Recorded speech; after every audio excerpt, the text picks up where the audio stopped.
പറഞ്ഞതെല്ലാം വെറും കെട്ടുകഥ. പത്തനംതിട്ടയിൽ സഹപാഠികൾ പീഡിപ്പിച്ചെന്ന 9ാം ക്ലാസ് വിദ്യാർത്ഥിനിയുടെ പരാതി വ്യാജമെന്ന് പോലീസ്. ലൈംഗിക അതിക്രമത്തിന് പെൺകുട്ടി ഇരയായിട്ടില്ലെന്ന് വൈദ്യപരിശോധനയിൽ തെളിഞ്ഞു. സഹപാഠി, അതായത് 9ാം ക്ലാസ്സുകാരൻ 13 വയസ്സുകാരൻ, പ്രണയം നിരസിച്ചത് പരാതിക്ക് കാരണമായെന്നാണ് മജിസ്ട്രേറ്റിന് മുമ്പിൽ പെൺകുട്ടി മൊഴി നൽകിയിരിക്കുന്നത്. അതേസമയം പോലീസ് ക്രൂരമായി മർദ്ദിച്ചെന്ന് ഇന്നലെ കസ്റ്റഡിയിലെടുത്ത യുവാവ് ആരോപിച്ചു.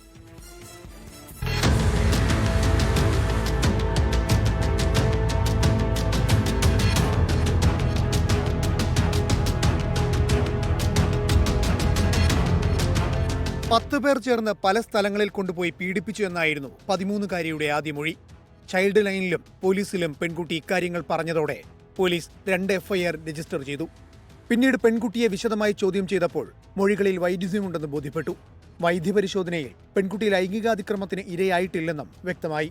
ഇതോടെയായിരുന്നു കസ്റ്റഡിയിലെടുത്ത പ്രായപൂർത്തിയാകാത്തവരെ അടക്കം പോലീസ് വിട്ടയച്ചത്. 13-കാരിയുടെ മൊഴി വീണ്ടും എടുത്തപ്പോൾ പീഡനം നടന്നിട്ടില്ലെന്ന് പെൺകുട്ടി സമ്മതിച്ചു. മജിസ്ട്രേറ്റിനോടും പോലീസിനോടും ഇക്കാര്യങ്ങൾ തുറന്നു പറഞ്ഞതോടെ പരാതി വ്യാജമെന്ന് തെളിഞ്ഞു. സഹപാഠിയോടുള്ള പ്രണയനൈരാശ്യമാണ് പരാതിക്ക് പിന്നിലെന്നും പെൺകുട്ടി പറഞ്ഞു. ഇതിൽ കൂടുതൽ അന്വേഷണത്തിന്റെ കാര്യമില്ലെന്നാണ് പോലീസ് വിലയിരുത്തൽ. അതേസമയം പെൺകുട്ടിയുടെ പരാതിയിൽ പോലീസ് ക്രൂരമായി മർദ്ദിച്ചെന്ന് കസ്റ്റഡിയിലെടുത്ത യുവാവ് ആരോപിച്ചു. ഇവർ വന്നിട്ട് നേരെ എന്നെ ഒരു മൂലയിലോട്ട് മാറിയിരിക്കാൻ പറഞ്ഞു, ചെരിപ്പൂരിയിട്ട്. എന്നിട്ട് അവിടെ ഇരിക്കാൻ പറഞ്ഞു. അവിടെ മുട്ടുകുത്തി എന്നിട്ട് ആ മുട്ട് കാല് നേരെ വെക്കാൻ പറഞ്ഞു. എന്നിട്ട് കാലിൽ ചൂരലോടി ചടിക്കുമായിരുന്നു.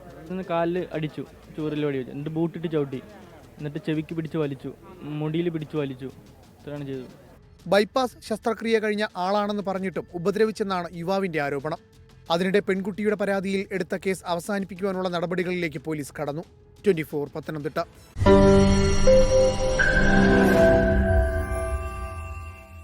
ലോകത്തെവിടെയായാലും ഏത് സമയത്തും 24 വാർത്തകളും ഓഗ്മെന്റഡ് റിയാലിറ്റി പാക്കേജുകളും എക്സ്പ്ലെയിനറുകളും വിശദമായി കാണാൻ ഞങ്ങളുടെ യൂട്യൂബ് ചാനൽ നിങ്ങൾക്ക് സബ്സ്ക്രൈബ് ചെയ്യാം.